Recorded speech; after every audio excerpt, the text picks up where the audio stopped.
बाबा जी ने कहा कि तुम अपना तन रूपी कथा मुझको सौंप दो और मैं इसकी धुलाई सफाई शुद्धि करके निर्मल करके साफ करके तुमको लौटा दूंगा। लेनी और इसकी नितांत आवश्यकता है, बहुत जरूरी वस्तु है। देखिए जैसे उदाहरण के तौर पर आपको सांसारिक दृष्टि में बात करते हैं। जैसे आप कोई भी जब मकान बनाते हो तो सबसे पहले क्या करते हो? भूमि पूजन करते हो, शुद्धि करते हो, उसके बाद ही नींव खोदते हो, उसके बाद ही उसके ऊपर मकान बनाते हो। जब आप घर में यज्ञ करोगे उसके बाद क्या होता है? पहले भूमि पूजन होती है, भूमि की शुद्धि होती है, उसके बाद जो भी तुम उसके ऊपर यज्ञ करोगे वो क्या होगा? फलीभूत होगा, यानी देवता तुम्हारे ऊपर प्रसन्न होंगे। जो मेहनत तुम करोगे उसका फल तुमको पूरा पूरा मिलेगा। जय गुरुदेव, जय गुरुदेव। बाबा जी ने कहा इसी तरह से जो तुम बाहरी क्रिया करते हो, जी महाराज ने कहा कि मांस खाते रहोगे और पूजा करोगे तो तुम्हारी पूजा स्वीकार होने वाली नहीं है। क्यों होने वाली नहीं है? क्योंकि तुम किस शरीर से पूजा कर रहे हो? अपने शरीर से पूजा कर रहे हो ना, अपने हाथ से, प्यार से, इंद्रियों से, मुख से राम राम राम राम बोल रहे हो, हाथ से माला जप रहे हो और जो है हाथों से वहां पर जो है जल आप चढ़ा रहे हो, यानी शरीर से आप पूजा कर रहे हो। लेकिन आपने कभी ये विचार किया कि आपका शरीर अगर अशुद्ध है तो आपकी की हुई पूजा, आपका किया हुआ पुण्य वो फलीभूत होने वाला। जैसे यज्ञ करना है तो पहले आपको शुद्धि करनी पड़ेगी, गोबर से, गाय के गोबर से, गोमूत्र से आपको शुद्धि सफाई करनी पड़ेगी, उस भूमि की भूमि पवित्र करनी पड़ेगी। उसके बाद भी जो भी आप मेहनत करोगे, क्रिया करोगे, खर्च करोगे, ब्राह्मण बुलाओगे, मंत्र जपोगे, उसके बाद देवता प्रसन्न होंगे और तुम्हें यज्ञ का फल मिलेगा। किसके साथ में? जब शुद्धि करोगे, अशुद्धि के साथ नहीं। अशुद्धि के साथ करोगे, देखो जैसे आपने सुना होगा मुसलमान भाई हमारे इस्लाम के मानने वाले कहते हैं कि जिस जगह पर लड़ाई होती है, मारकाट हुई है, उस जगह मस्जिद नहीं बनाई जाती और वहां पर इबादत नहीं की जाती। जो नमाज पढ़ते हैं ना, अगर झगड़ा है, लड़ाई है, मारकाट हुई है तो सिद्धांत है इनके मजहब में, मुसलमान भाइयों के मजहब में, अपने हिंदू के मजहब में भी ये सिद्धांत है। बाबा जी ने कहा है, बड़े गौर से सुनिए, बाबा जी ने कहा कि जिस भूमि को खोदते समय अगर उसमें हड्डियां निकल जाए तो बच्चा वहां पर मकान कभी मत बनाना, वहां पर मंदिर मस्जिद कभी मत बनाना, वहां पर गिरजाघर गुरुद्वारा कभी मत बनाना। अगर जिस भूमि पे मोटे गड़े हैं, हड्डियां निकली है, उस जगह पर अगर तुम मकान बनाओगे, उस जगह मंदिर मस्जिद बनाओगे, गुरुद्वारा चर्च बनाओगे तो तुमको सुख शांति वहां मिलने वाली नहीं है, क्योंकि वो भूमि का असर है। ये भूमि का असर होता है। जैसे आप कहते हैं कि संगत का असर होता है, कहते हैं ना, अच्छी संगत में जाने से आपके विचार अच्छे हो जाते हैं और बुरी संगत में जाने से आपके विचार बुरे हो जाते हैं, वैसे भूमि का असर होता है। इसलिए भूमि शुद्धि के लिए हम क्या करते हैं? पहले गोबर से, गाय के गोबर से उसकी शुद्धि करते हैं, गोमूत्र छिड़कते हैं, मंत्र का उच्चारण करते हैं, उसके बाद ही जो कार्य करते हैं धर्म कार्य, आत्मा के लिए, परमात्मा के लिए, देवताओं से प्रार्थना, उसके बाद ही आपका वो फलीभूत होता है। तो स्वामी जी महाराज बड़े गौर से सुनिए क्या कह रहे हैं? बच्चा मैं धोबी हूँ। धोबी कैसा? तुम्हारे तन रूपी, तुम्हारे मन रूपी, तुम्हारे जीवात्मा के ऊपर जो कपड़ा, उसमें जो मैल यानी कर्मों की गंदगी जो आ गई है, इसी जन्म से नहीं, बाबा जी ने कहा जन्मों जन्मांतर से। गुरु महाराज ने कहा कि तुम आदि काल से यहाँ पर आए हुए हैं और अनंत बार तुमने मनुष्य शरीर तुमको मिला और मनुष्य शरीर में आकर के तुमने अच्छा किया, बुरा किया, पाप किया, पुण्य किया, लड़ाई की, झगड़ा किया, मांस खाया, शराब पी, चोरी की, डकैती की, घुसखोरी की, बेईमानी की, छल किया, कपट किया, ये जितने भी तुम्हारे कर्म बने इस 5 इंद्रियों से, बाबा जी ने कहा वो सब कुछ तुम्हारे लिखे गए हैं और जीवात्मा के ऊपर तो डाले गए। जैसे हम कहते हैं कि तीर्थ में गंगा नहाने से हमारी शुद्धि और सफाई हो जाएगी और मुक्ति मिल जाएगी, महात्माओं ने इसको खारिज किया। महात्माओं ने ये कहा कि तुम्हारे कर्मों की गंदगी की जो पूंजी वो ऐसे जगह पर जमा है, ना वहाँ पानी जाता है, ना वहाँ आग जाती है, जिसको तुम जला सको, जिसको तुम धो सको। बाबा जी ने कहा वो तुम्हारे जीवात्मा के जो है अंतकरण, यानी कि जीवात्मा के ऊपर वो जो है कर्मों की गंदगी आ गई है और तुम्हारी जीवात्मा अंधी, बहरी और गूंगी होगी। बाबा जी ने कहा वो कोई पानी नहीं जाता, वह अग्नि नहीं जाती। स्वामी जी महाराज ने कहा ऐसी जगह तुम्हारे कर्म जमा है और गुरु महाराज ने उसी को गंदगी कही, वही गंदगी है। और वो गंदगी जब तक तुम्हारे अंतर में, गुरु महाराज ने कहा कि ये गंदगी जीवात्मा के ऊपर जमा है, कौन सी? कर्मों की। एक गंदगी गुरु महाराज ने कहा कि तुम्हारे अंतःकरण में जमा है। कौन सी? छल, कपट, बेईमानी, धोखा, ईर्ष्या। ये जो आपकी जो बुरी प्रवृत्तियां है, ये बाहर दिखती नहीं है, ये मन के ऊपर वो छाई हुई है, मन के ऊपर है। यानी मन आपका दिखता नहीं है, तो जो छल है, छल भी नहीं दिखेगा। अब जैसे मैं आपके सामने बैठा हूँ, मेरे मन में छल है, लेकिन आपको दिखेगा क्या? नहीं दिखेगा।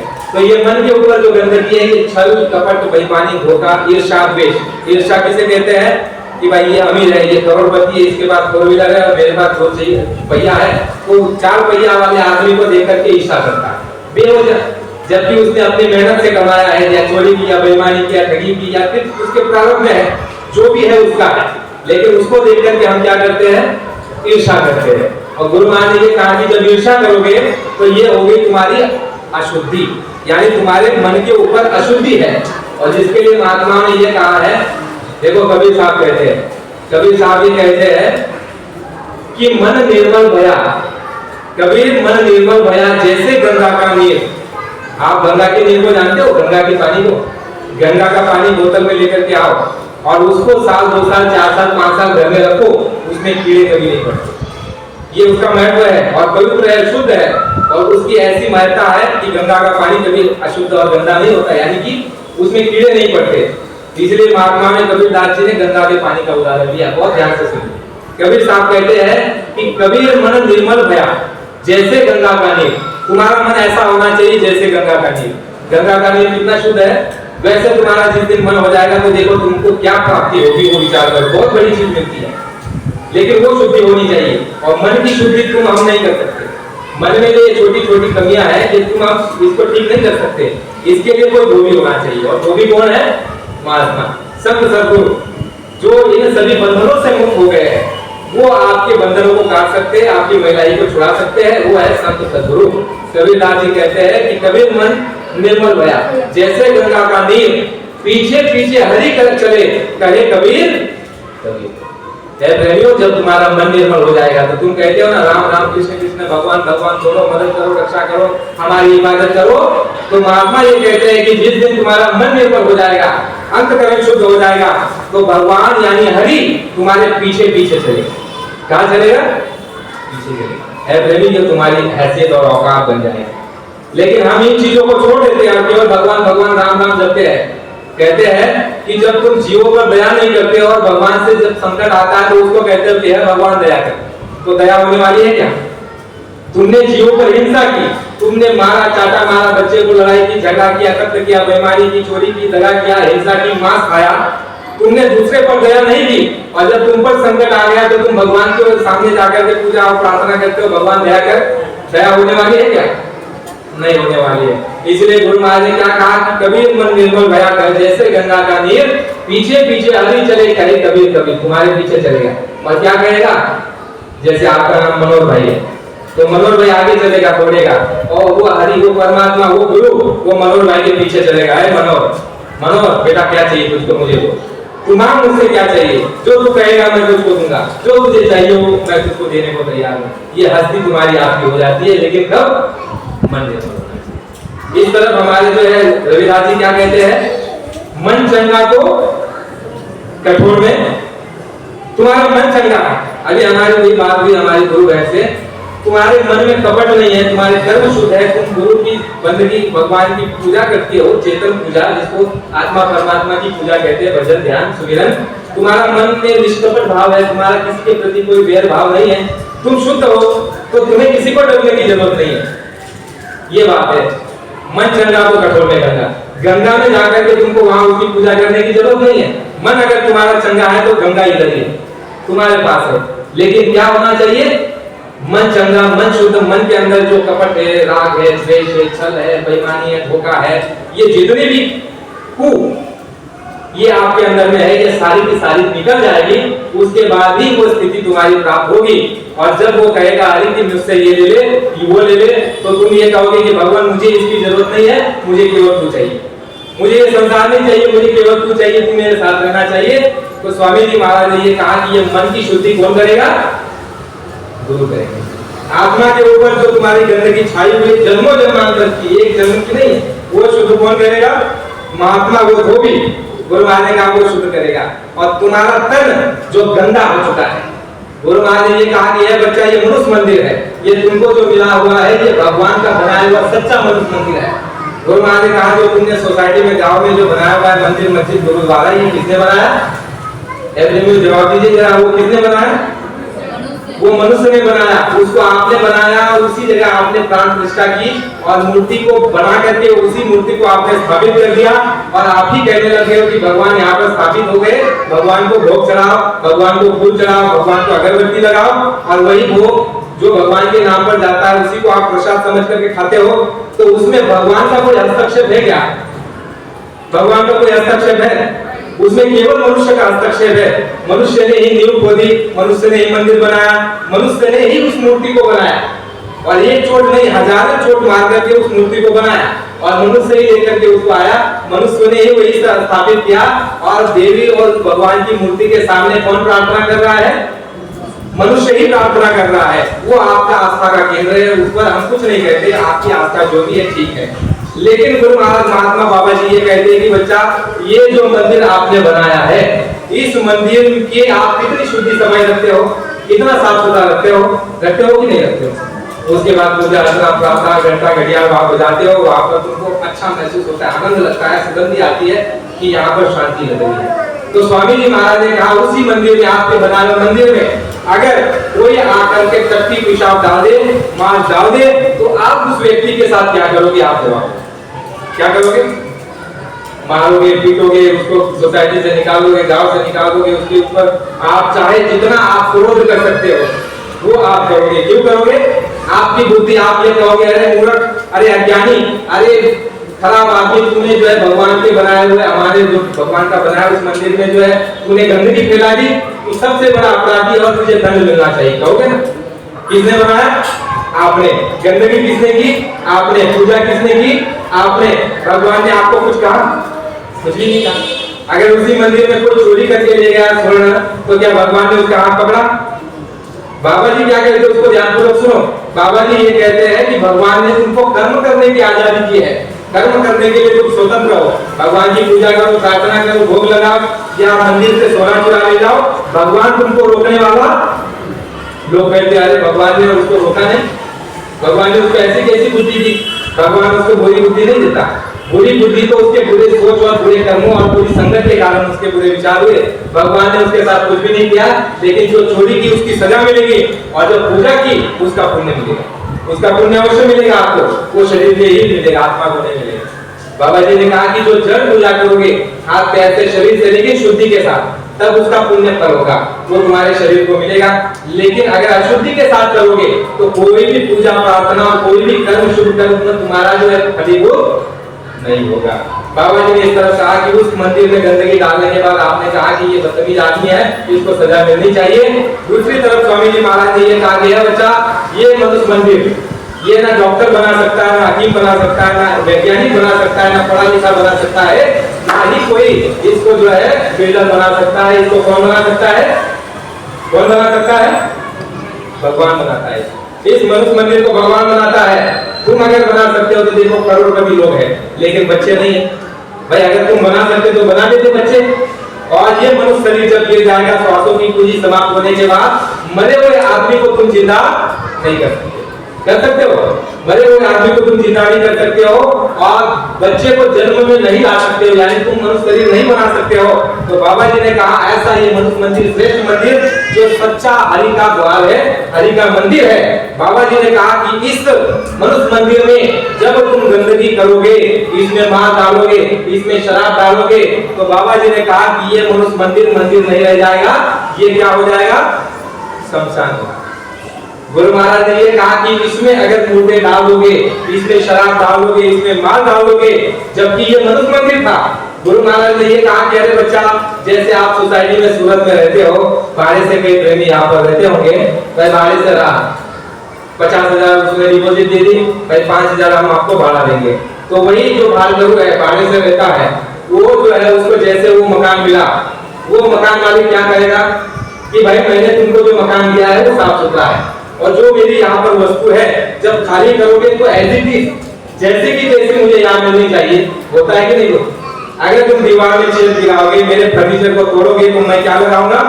दंड लगाऊंगा। तुमने जो 50,000 मुझको दिया है उसमें से मैं पैसा काट लूंगा, और पैसा काटने नहीं देगा तो पुलिस केस हो जाएगी, मारपीट हो जाएगी, अपमानित करके तुमको सोसाइटी से बाहर निकालेगा कि नहीं निकालेगा?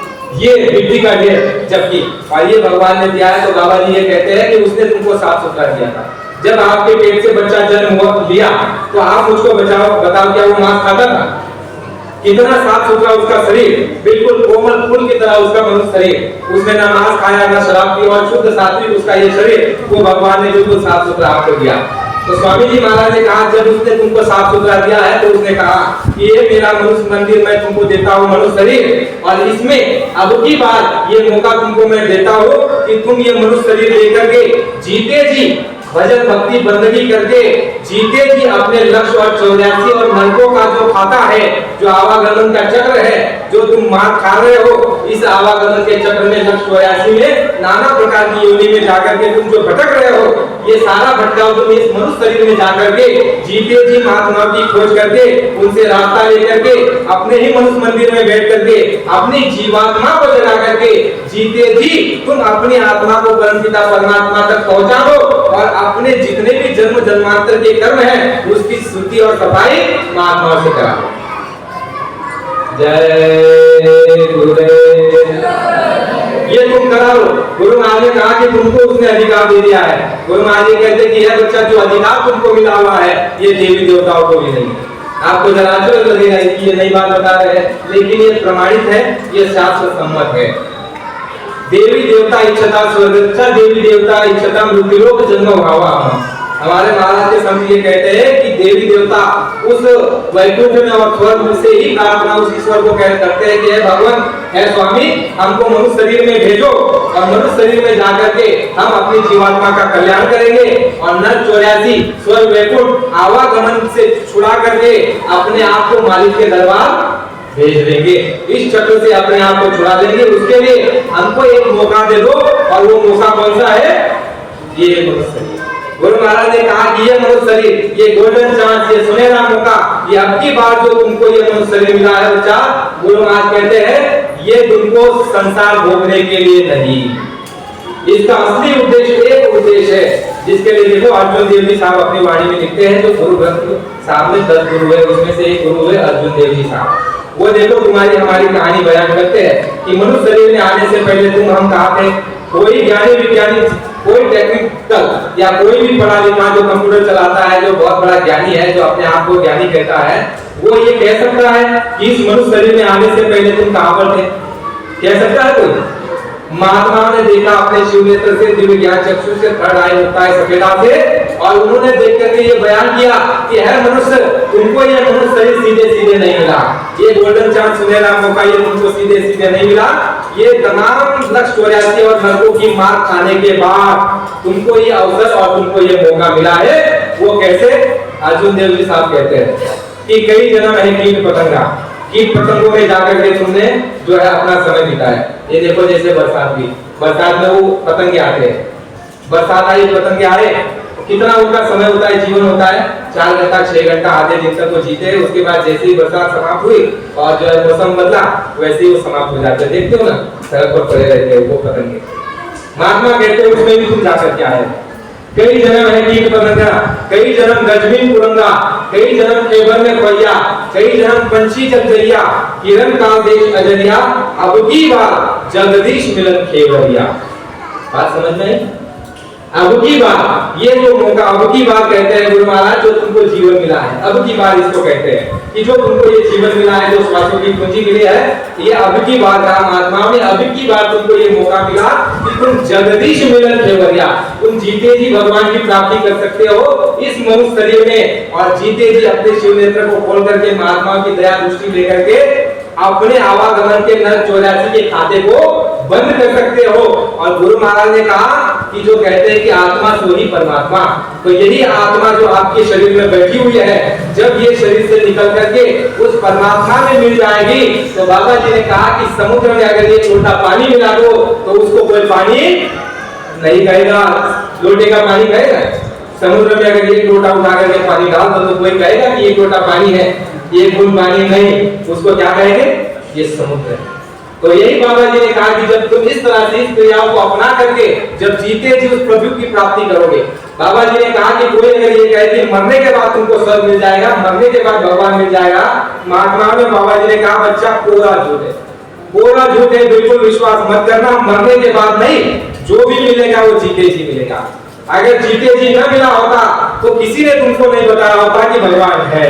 क्या बता, अगर मरने के बाद अगर किसी ने देखा होता तो तुमको मरने के बाद यहाँ आता बताने के लिए कि भाई मैंने भगवान को देखा। अगर हमारी भारतीय संस्कृति, सनातन संस्कृति में अगर हमारे ऋषि मुनि पीर पैगंबर और संतों महात्मा ने ये कहा कि भगवान है, वो देखा जा सकता है, वो बोलता है, वो जो है देखता है और वो तुम्हारी भाषा समझता है और वो ऐसा दिखता है। महात्मा ने ये कहा कि वो निराकार नहीं, वो साकार है। साकार है तभी उसको महात्मा ने अंदर जाकर के देखा, आंतरिक लोगों में अपने शरीर के द्वारा द्वारों को खाली किया, 10वें द्वार से जीवात्मा निकली और उस प्रभु परमात्मा का दर्शन दीदार किया। तभी मीरा जी क्या कहती है, मीरा जी कहती है कि जब पियो पाए अपना तब मोरी पीर बुझानी। देखो कितनी बड़ी बात। मीरा जी कहती है कि जब मैं पियो पाए अपना, पियो कहती है किसको का, पियो कहा उस परमात्मा को, तो स्वामी को, जीवात्मा के सच्चे पिता जो है उसको पियो कहा मीरा जी ने। और ये कहा कि तब मेरी पीर बुझानी। पीर क्या किसे कहते हैं, पीर कहते हैं दर्द को, तकलीफ को, पीड़ा को। जिसके लिए कबीर साहब ने कहा ना, कबीर पीर सोई है जो जाने पर पीर, जो पीर पर पीर ना जान सके वो काफिर पे काफिर। बलबीर कहते हैं जो दूसरे का दर्द नहीं जानता वो काफिर है। और वो कहते हैं ना कि हमारे इस्लाम को नहीं मानते तो ये काफिर है, ये अज्ञानता। महात्मा ने क्या कहा, काफिर उसको कहते हैं जो दूसरे का दर्द नहीं जानता, दूसरे की तकलीफ, दूसरे की पीड़ा नहीं जानता, उसको काफिर कहते हैं। और वो पीर है, उसी को पीर समझना जो दूसरे के दर्द को जानता है। दूसरे को दर्द देख करके वो खुद भी दुखी होता है, दूसरे की तकलीफ देख करके वो भी जो है तकलीफ में महसूस करता है, उसको पीर मानना। कबीर सो ही पीर है जो जाने पर पीर, वो पर पीर न जान सके वो काफिर पे काफिर, उसको काफिर, उसको नास्तिक समझना।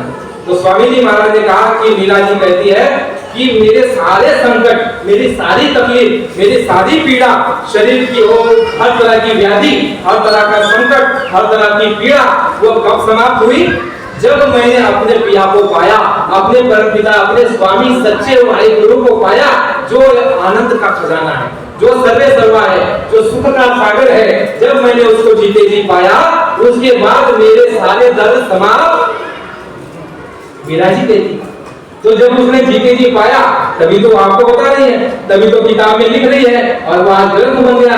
तो स्वामी जी महाराज कहते हैं कि जो कुछ तुमको मिलेगा वो किसमें मिलेगा, ये मनुष्य शरीर में, और जो श्वासों की पूंजी तुमको मिली है गिनती की, उसी के अंदर में तुम ये अपने लक्ष्य की पूर्ति और लक्ष्य को प्राप्त कर सकते हो। गुरु महाराज ने कहा श्वासों की पूंजी समाप्त होने के बाद ये शरीर तुम्हारा धड़ाम से गिर जाएगा और कौड़ी की कीमत इसकी नहीं, कौड़ी की कीमत होगी। कितने भी अपने माँ बाप का लाडला पुत्र हो, कितने भी अपने बच्चों के माँ बाप प्रिय हो, लेकिन शरीर से तोता निकलने के बाद, इस पिंजरे को जीवात्मा रूपी तोता निकलने के बाद, कोई भी बच्चे, कोई भी माँ बाप अपने बच्चे को नहीं, बच्चे अपने माँ बाप को अपने घर में रखना पसंद। देखा कभी आपने मुर्दे को जो है फर्नीचर में गाड़ दिया होगा कि नहीं मेरे बाप बहुत अच्छे थे, मेरे भाई, मेरे बच्चे, मेरे पति बहुत अच्छे थे, फर्नीचर में गाड़ो।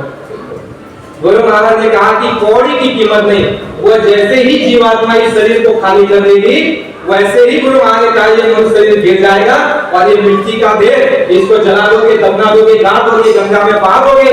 गुरु महाराज ने कहा कि उस जीवात्मा को न्याय के तख्त पर खड़ा किया जाएगा और उस पर तुमको पूछा जाएगा क्या तुमको मृत्युलोक में, क्या तुमको मनुष्य शरीर में रहते हुए धरती पर ऐसा कोई बताने वाला नहीं मिला कि तुमको अच्छा करना है, पुण्य करना है, प्रमाण करना है, सेवा करना है, भजन करना है, आए गए का सम्मान करना है, तुमको अच्छे कर्म करने हैं, बुरे कर्म नहीं करने, मांस नहीं खाना, महात्मा के पास जाना, अपनी आत्मा का कल्याण कर लेना, क्या तुमको धरती पर ऐसा कोई बताने वाला नहीं मिला?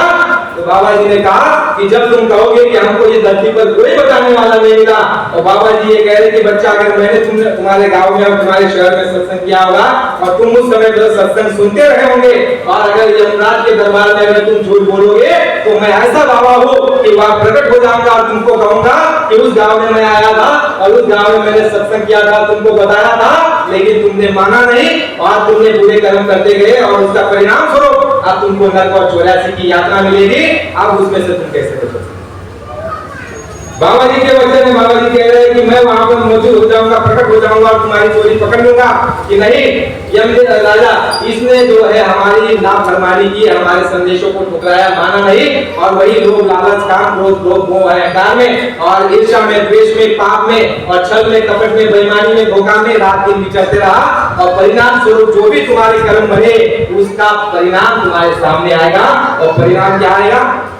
बाबा जी ने कहा चंद सेकंडों में वहां पर धर्मराज के कचहरी में इंसाफ होता है। वो न्याय का देवता है, वो न्याय करता है, इंसाफ वहां पर होता है। चंद सेकंडों में वहां पर आदेश पारित हो जाता है कि इस जीव को फलाने नरक में ले जाओ और लाखों लाख वर्षों तक उस नरक में सड़ाओ। ये विज्ञान कहां पर है? ये भारत में ये विज्ञान है, और ये कोई बौद्धिक विज्ञान नहीं है, ये आत्म विज्ञान है, ये स्पिरिचुअल साइंस है। और इसको किसने प्राप्त किया? भारत के हमारे महात्मा संतों ने, हमारे जो है जो पुरातन ऋषि मुनि हुए, फिर पैगंबर, हमारे जो शक्तियां हुई, भगवान कृष्ण और भगवान राम और महात्मा जितने भी आए, ये आध्यात्मिक उन्नति, आध्यात्मिकता की प्राप्ति उन्होंने की, खोज की, और उसके बाद ही उन्होंने वर्णन किया, किताबें लिखी गई है, कोई किताब झूठ नहीं है।